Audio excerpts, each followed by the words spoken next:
Chapter 3, House of Hollow by Crystal Sutherland.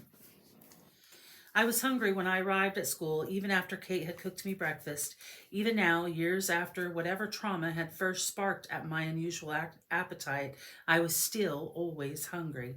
Just last week, I'd gotten home ravenous and laid waste to the kitchen. The fridge and the pantry had been stocked with food after Kate's fortnightly grocery shopping. 2 loaves of fresh sourdough bread, a tub of marinated olives, 2 dozen eggs, 4 cans of chickpeas, a bag of carrots, chips and salsa, 4 avocados. The list goes on. Enough food for 2 people for 2 weeks, and I ate it all, every bite. I ate and ate and ate. I ate until my mouth bled, my jaw ached from chewing. Even when all the new groceries were devoured, I downed an old can of beans, a box of stale cereal, and a tin of shortbread.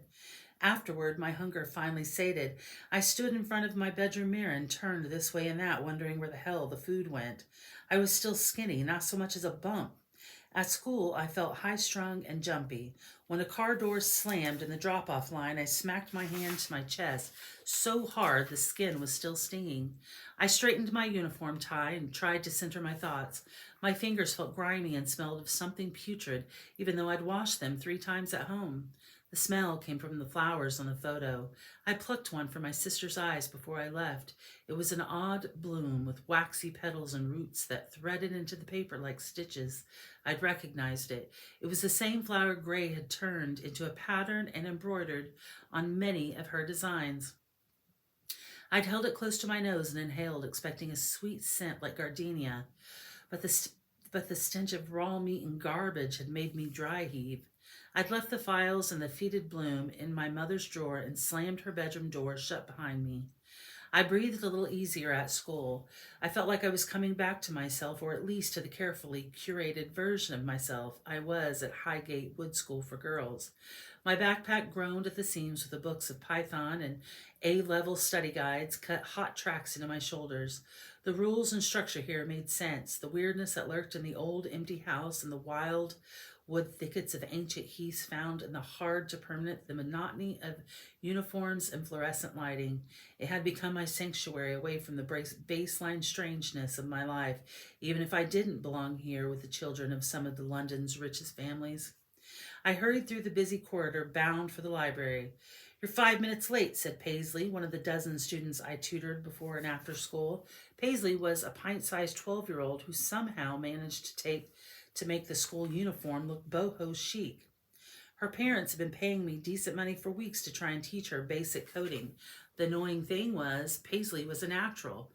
When she paid attention, she picked up Python with an easy elegance that reminded me of Gray.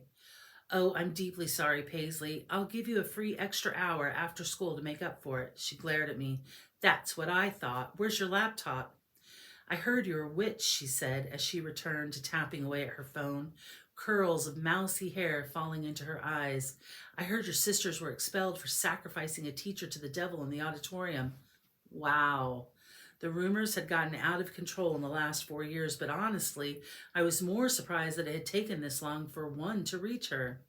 "I'm not a witch. I'm a mermaid," I said as I set my laptop up and opened the textbook to where we left off. "Now, show me the homework I set for you last week." "Why is your hair white if you're not a witch?" "I bleach it that way," I lied. In fact, the week after Gray and Vivi left, I tried to dye it darker. I bought 3 boxes of dye and spent a rainy summer evening drinking apple cider while I painted my hair. I'd waited the 45 minutes the instructions recommended, and then a little longer just to be sure before rinsing it out. I was excited to see the new me. It felt like the transformative scene in a spy movie with the protagonist on the run, forced to change their appearance in a service station bathroom after they go rogue. When I wiped away the fog of condensation on the mirror, I shrieked. My hair was its usual milky blonde, entirely untouched by dye. "Homework," I ordered again. Paisley rolled her little eyes and dug her laptop out of her bag.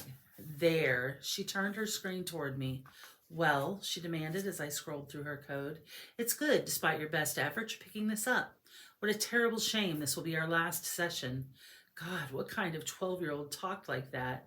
I tisked her. Not so fast. Unfortunately for both of us, your parents have paid through the rest of the term. That was until they found out who your sisters are. Paisley handed me an envelope.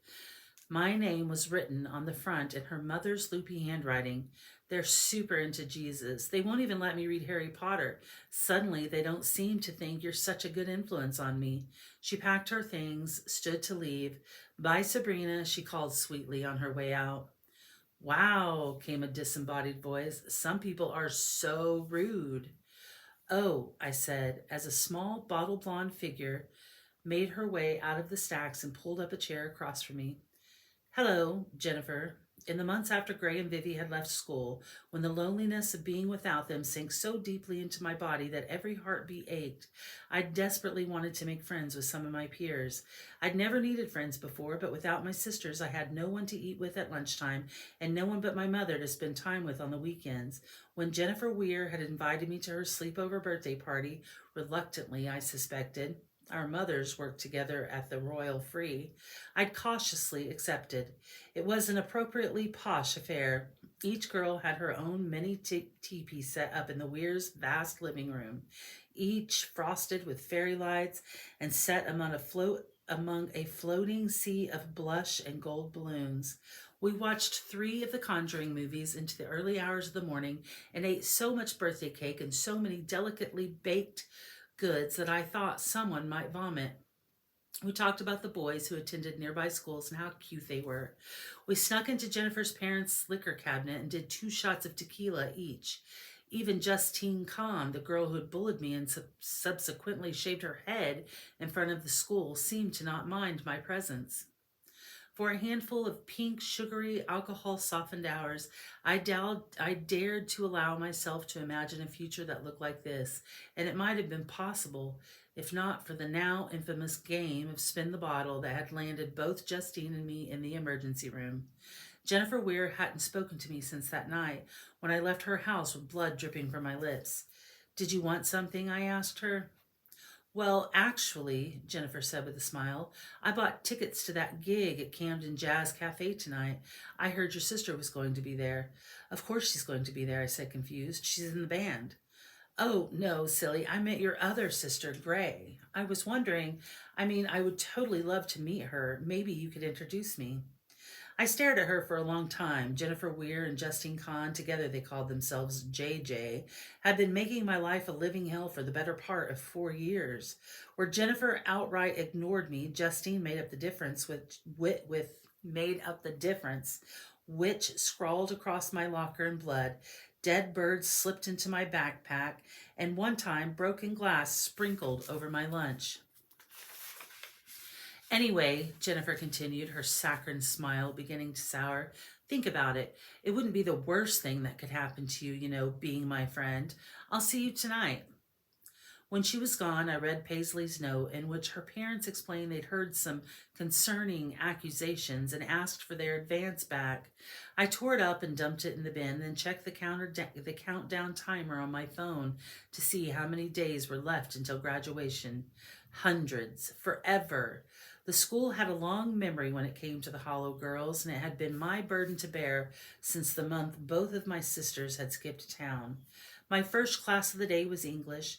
I took my usual seat at the front of the classroom by the window, my annotated copy of Frankenstein open on my desk, its pages frilled with a rainbow of multicolored sticky notes.